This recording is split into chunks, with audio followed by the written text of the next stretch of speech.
राधे राधे। आप सभी को मेरा सादर प्रणाम और आप सभी को सावन मास की हार्दिक शुभकामनाएं। आज हम इस वीडियो में जानेंगे कि सावन का क्या महत्व है। हिंदू धर्म में सावन मास का विशेष महत्व माना जाता है। आषाढ़ मास की पूर्णिमा तिथि समाप्त होने के साथ ही श्रावण मास आरंभ हो जाता है। इसके साथ ही पूरे माह भगवान शिव की विशेष पूजा के साथ व्रत रखने का विधान है। ये भगवान शिव का सबसे प्रिय माह है। इस पूरे माह भगवान शिव का जलाभिषेक करने से लेकर कांवड़ यात्रा करना शुभ माना जाता है।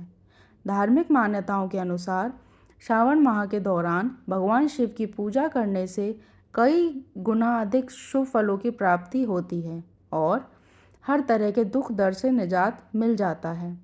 इस साल श्रावण मास की प्रतिपदा तिथि 2 दिन होने के कारण असमंजस की स्थिति बनी हुई है कि आखिर कब से सावन की शुरुआत है।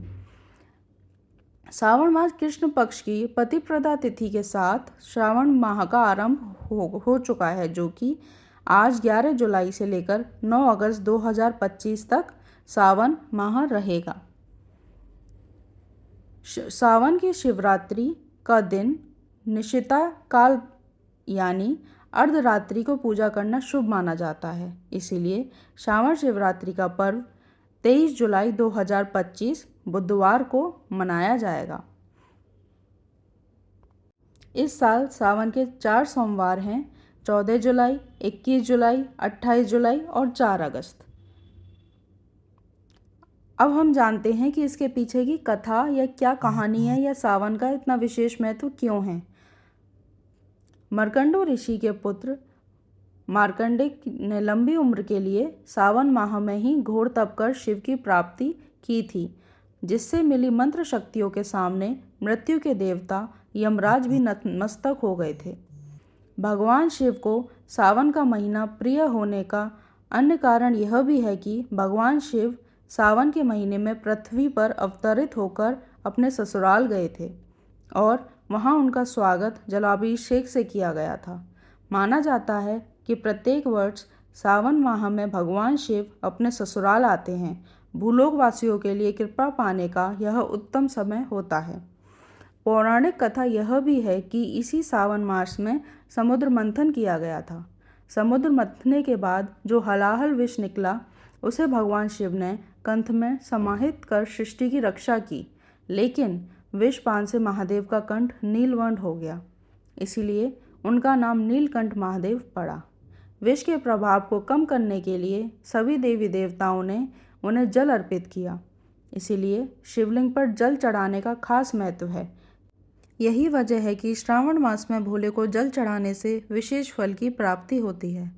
शिव पुराण में उल्लेख है कि भगवान शिव स्वयं ही जल हैं, इसीलिए जल से उनका अभिषेक के रूप में आराधना कर सर्वोत्तम फल है, जिसमें कोई संशय नहीं है। शास्त्रों में वर्णन है कि सावन महीने में भगवान विष्णु योग निद्रा में चले जाते हैं, इसलिए ये समय भक्तों, साधु संतों सभी के लिए अमूल्य होता है। ये 4 महीनों में होने वाला एक वैदिक यज्ञ है, जो एक प्रकार का पौराणिक व्रत है, जिसे चौमासा भी कहा जाता है। तत्पश्चात सृष्टि के संचालन का उत्तरदायित्व भगवान शिव ग्रहण करते हैं, इसीलिए सावन के प्रधान देवता भगवान शिव बन जाते हैं। तो इसीलिए कहा जाता है कि सावन में आप सावन के सोमवार का व्रत रख सकते हैं और भगवान शिव की आराधना और जलाभिषेक तो करना ही चाहिए। बाकी भोले बाबा बहुत भोले हैं, थोड़ी सी ही पूजा से बहुत खुश हो जाते हैं। भांग, धतूरा ऐसी चीज़ें खुद ग्रहण करते हैं जो हम किसी और देवी देवता को नहीं अर्पित कर सकते हैं। आप सभी पर उनका आशीर्वाद बना रहे। काल हर, कष्ट हर, दुख हर, दारिद्र हर, रोग हर। नमः पार्वती पतये हर हर महादेव।